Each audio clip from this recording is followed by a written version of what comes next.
আজকের ক্লাসটিতে পার্টিসিপেট করার জন্য তোমাদের সকলকে আরও একবার স্বাগত জানাই।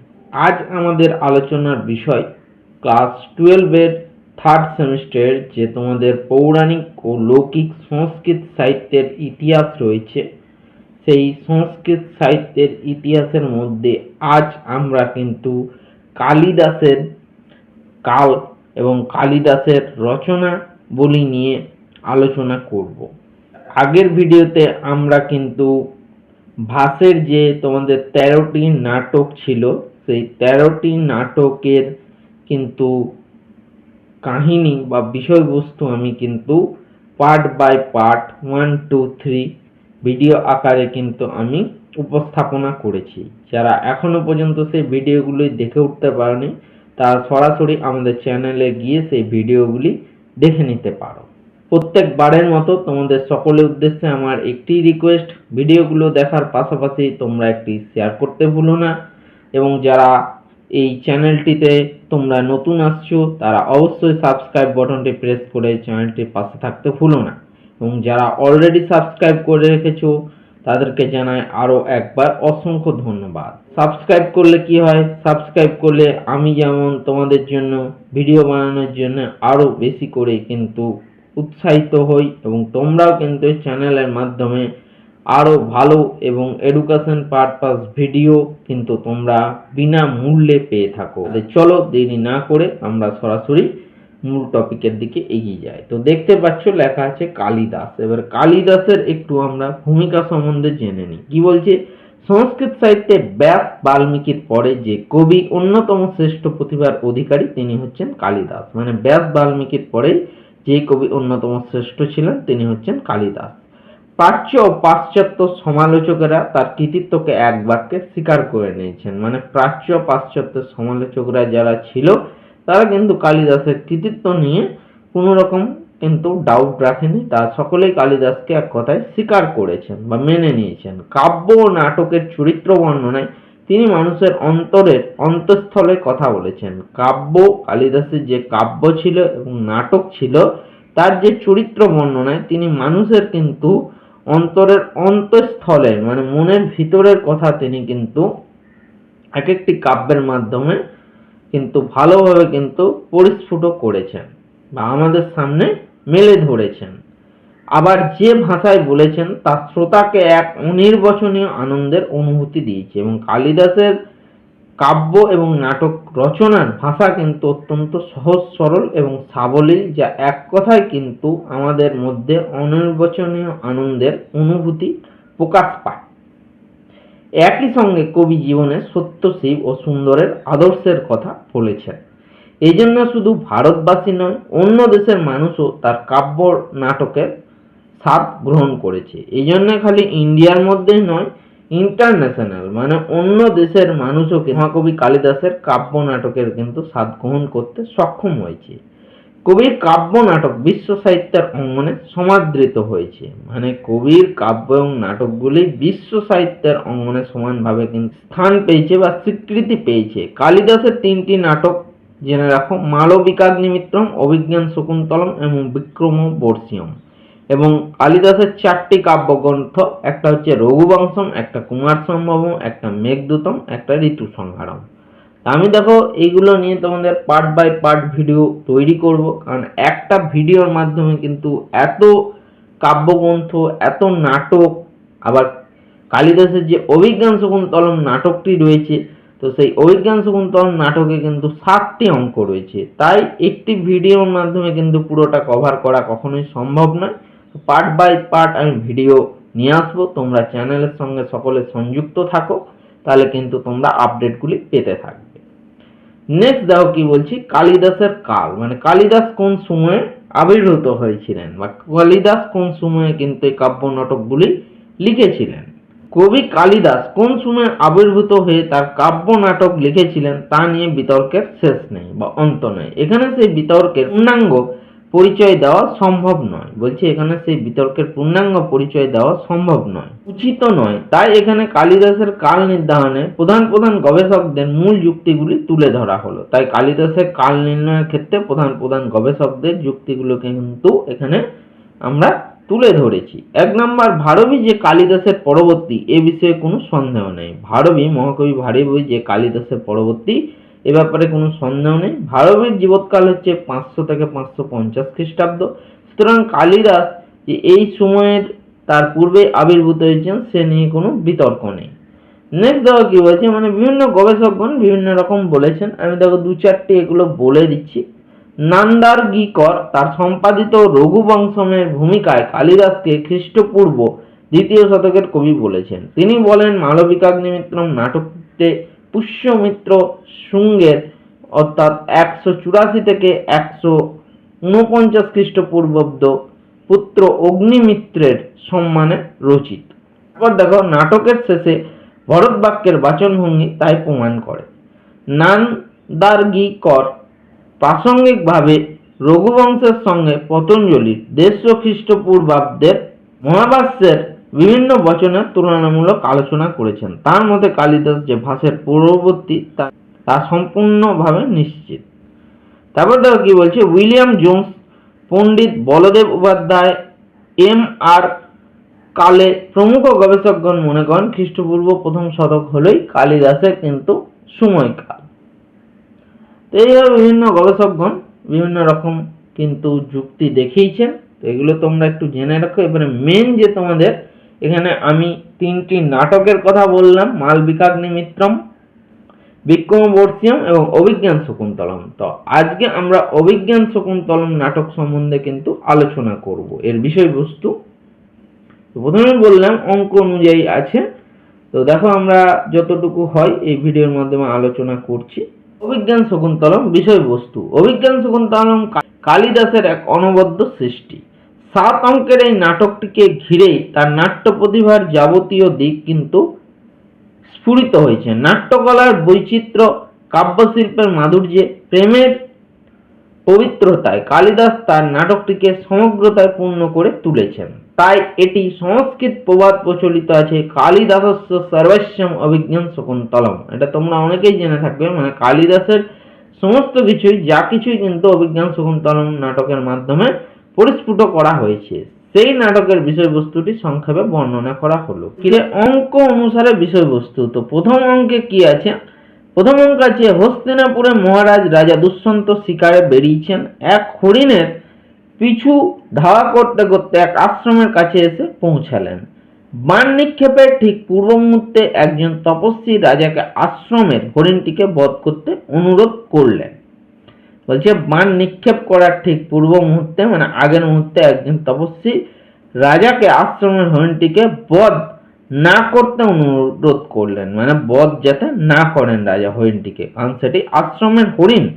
রাজা বিরত হলেন, রাজা কিন্তু থেমে গেলেন। রাজার আচরণে সন্তুষ্ট হয়ে তপস্বী রাজাকে রাজচক্রবর্তী পুত্র লাভের আশীর্বাদ করে অদূরেই মালিনী নদীর তীরে তাদের গুরু কুলপতি কর্ণের আশ্রমে আতিথ্য গ্রহণের জন্য অনুরোধ জানালেন। মানে কুলপতি কর্ণের আশ্রমে তার আতিথ্য গ্রহণের জন্য কিন্তু রাজা দুষ্যন্তকে কিন্তু অনুরোধ করলেন।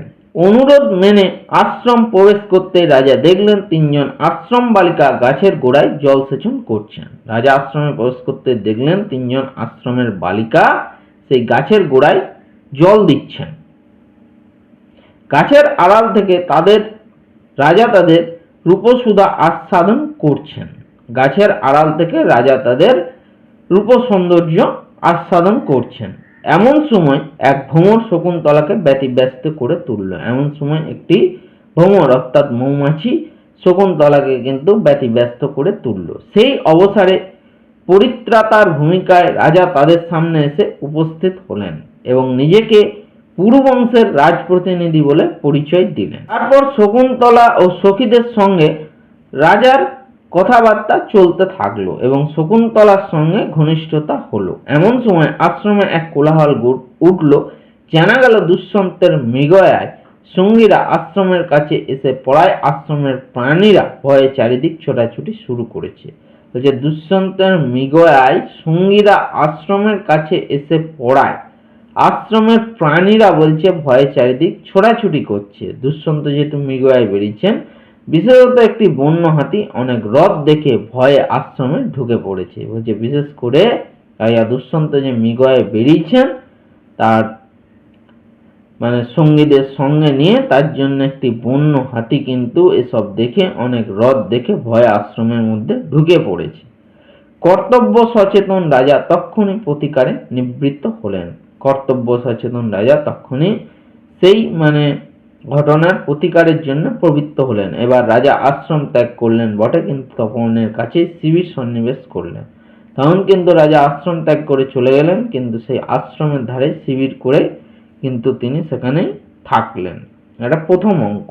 তারপর দেখো দ্বিতীয় অঙ্ক কি বলছে, মৃগয়াবিহারী রাজার সঙ্গদান করতে করতে বিদূষক অতিষ্ঠ হয়ে উঠছেন। বলছে মৃগয়াবিহারী রাজার সঙ্গদান করতে করতে বিদুষ্ট কিন্তু অত্যন্ত অতিষ্ঠ হয়ে যাচ্ছেন, অর্থাৎ ধৈর্য হারিয়ে ফেলছেন। তিনি যত তাড়াতাড়ি সম্ভব রাজধানীতে ফিরে যেতে চান।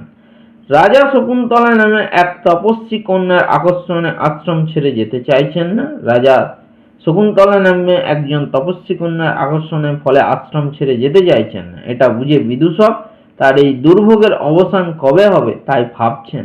এদিকে শকুন্তলা দেখার অদম্য বাসনায় রাজা বিদূষককে আবার আশ্রমে প্রবেশের কোনো উপায় খুঁজতে বললেন। এদিকে রাজা দুষ্যন্ত শকুন্তলাকে দেখার জন্য বিদূষককে আশ্রমে প্রবেশ করার কোনো উপায় খুঁজতে বললেন।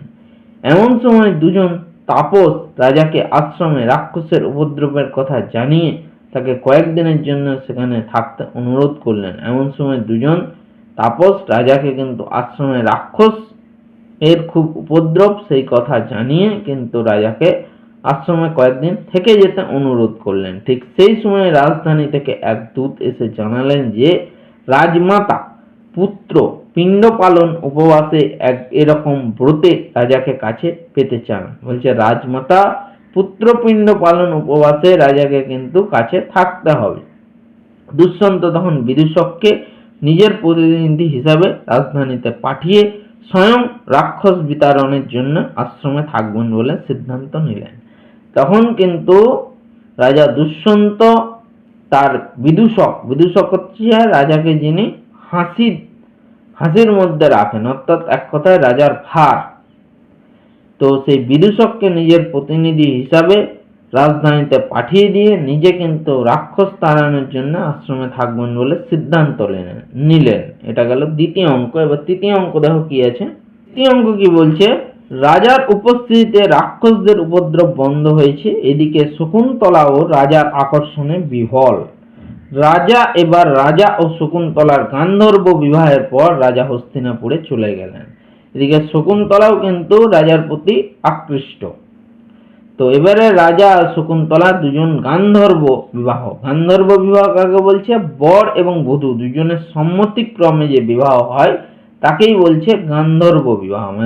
দুজনের সম্মতিক্রমে যে বিবাহ করে নিজেরা, তাকে বলা হচ্ছে গান্ধর্ব বিবাহ। সেই গান্ধর্ব বিবাহের পর রাজা দুষ্যন্ত কিন্তু নিজের রাজধানী হস্তিনাপুরে চলে গেলেন।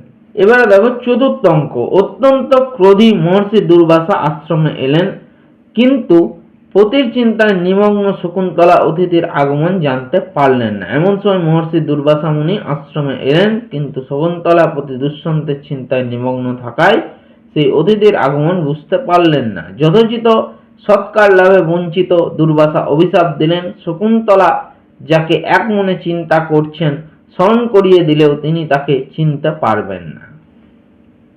এখানে একটা সুন্দর কোটেশন ছিল, ঠিক আছে, সেটা তোমাদের বলে দিচ্ছি। এই কথাটাই কিন্তু সংস্কৃত একটা শ্লোক ছিল।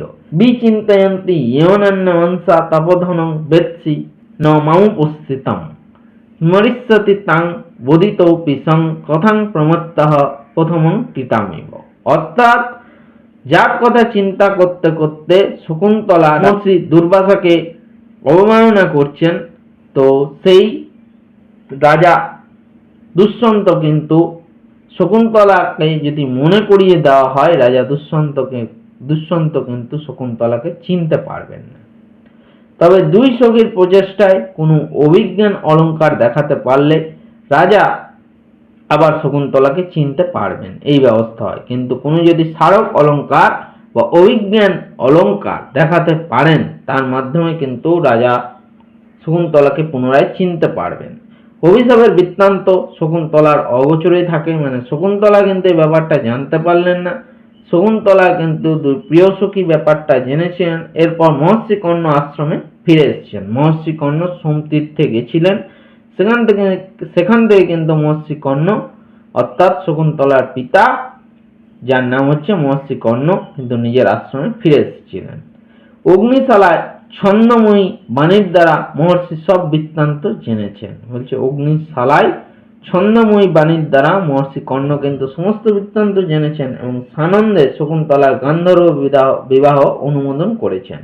এবং মহর্ষি কর্ণ কিন্তু শকুন্তলার সেই গান্ধর্ব মতে বিয়ে কিন্তু অনুমোদন করেছেন, অর্থাৎ মেনে নিয়েছেন। এবার শকুন্তলাকে প্রতিগৃহে পাঠানোর আয়োজন শুরু হলো। আসন্ন বিদায়ের চিন্তায় মহর্ষি কর্ণ দুই সখী, শকুন্তলার দুই প্রিয় সখীর তোমরা নাম যদি কেউ জানো তাহলে কিন্তু তোমরা কমেন্ট বক্সে লেখো, আমি এটা বলছি না। তোমরা যদি না জানো তাহলে কমেন্ট বক্সে আমাকে কমেন্ট করো, আমি সেখানে অ্যান্সার দিয়ে দেবো।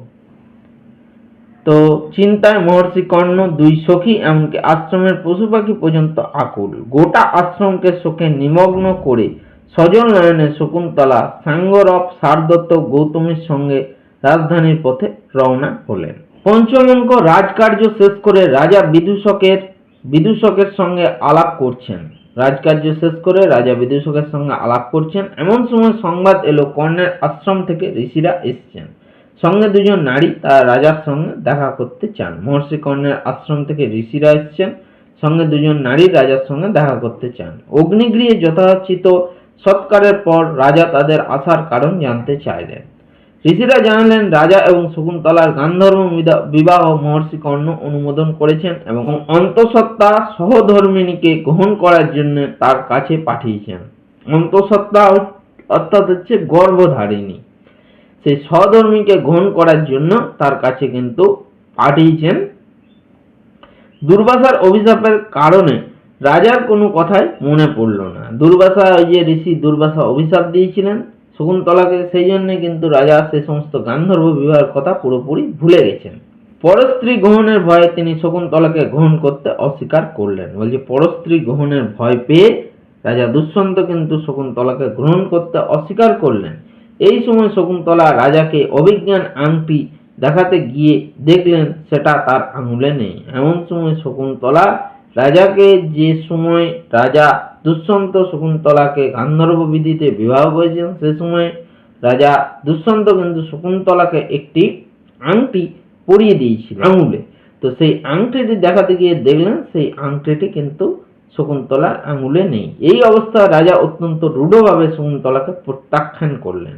এই সময় কিন্তু রাজা অত্যন্ত রেগে গিয়ে শকুন্তলাকে মেনে নিতে চাইলেনই না। এই সময় ক্রন্দনরতা শকুন্তলাকে এক জ্যোতি আকাশপথে অপ্সরা তীর্থের দিকে নিয়ে চলে গেলেন।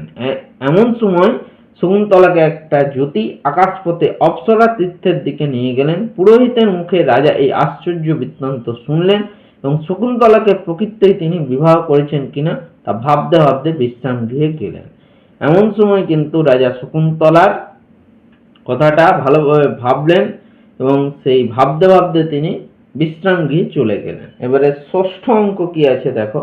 ষষ্ঠ অঙ্ক আছে, একজন জেলে তার জালে ধরা পড়া এক রুই মাছের পেটে রাজ নামাঙ্কিত একটি আংটি পেয়ে তা বাজারে বিক্রি করতে এসে চোর সন্দেহে রক্ষী পুরুষদের হাতে ধরা পড়লো। বলছে একজন জেলে একজন রুই মাছের পেট থেকে সেই শকুন্তলার নামাঙ্কিত আংটিটি পেয়ে বাজারে বিক্রি করতে এসে কিন্তু চোর সন্দেহে রাজার রক্ষী পুরুষদের হাতে ধরা পড়লো। বিচারের জন্য সেই আংটি রাজাকে দেখানো হলে রাজার মনে অতীতের স্মৃতি ভেসে ওঠে। সে বিচারের জন্য রাজা দুষ্যন্তকে যখন সেই আংটি দেখানো হয় তখন রাজা দুষ্যন্তের অতীতের সমস্ত স্মৃতি জাগ্রত হয়ে যায় বা মনে পড়ে যায়। শকুন্তলাকে তিনি অকারণে প্রত্যাখ্যান করেছেন বুঝে দুঃখ পেলেন এবং অনুতাপে দগ্ধ হলেন।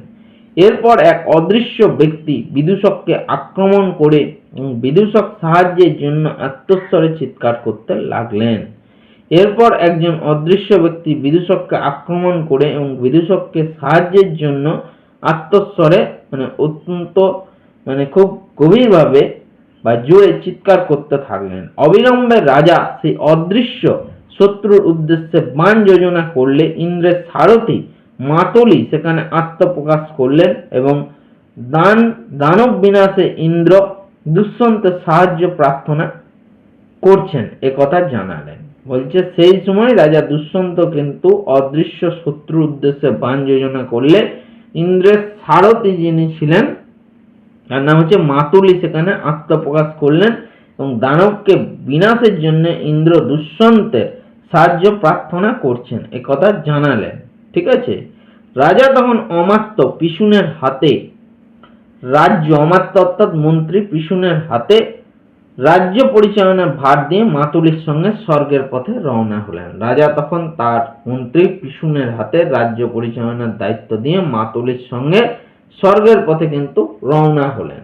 লাস্ট দেখো তোমাদের সপ্তম অঙ্ক কি আছে, স্বর্গের দৈত্যদের দমন করে ইন্দ্র সারথি মাতুলির সঙ্গে দুষ্যন্ত আকাশ যানে স্বর্গ থেকে নামছেন। স্বর্গের দৈত্যদের দমন করে ইন্দ্রের সারথি মাতুলির সঙ্গে কিন্তু দুষ্যন্ত আকাশযানে স্বর্গ থেকে নামছেন। পথে হেমকূটের মারীচের পবিত্র তপবনে দর্শনের বাসনায় এবং ভগবান মারীচকে শ্রদ্ধা জানাতে দুষ্যন্ত আশ্রমে উপস্থিত হলেন। সারথি মাতলি রাজার আসার খবর জানাতে আশ্রমের ভেতরে ঢুকলেন। এমন সময় সিংহ শাবকের সাথে খেলা করছে এক সুন্দর ছোট্ট ছেলেকে দেখে রাজার মনে অপত্য স্নেহের উদয় হলো। বলছে এমন সময় একটা সিংহ শিশুর সঙ্গে খেলা করছে একটি সুন্দর ছোট্ট ছেলেকে দেখে রাজার মনে কিন্তু সন্তান স্নেহের কিন্তু ভাব জাগ্রত হলো বা উদয় হলো। পরে দেখলেন সেই ছেলেটা রাজ চক্রবর্তীর লক্ষণযুক্ত। পরে ভালো করে দেখলেন সেই ছেলেটার রাজ চক্রবর্তীর লক্ষণ রয়েছে।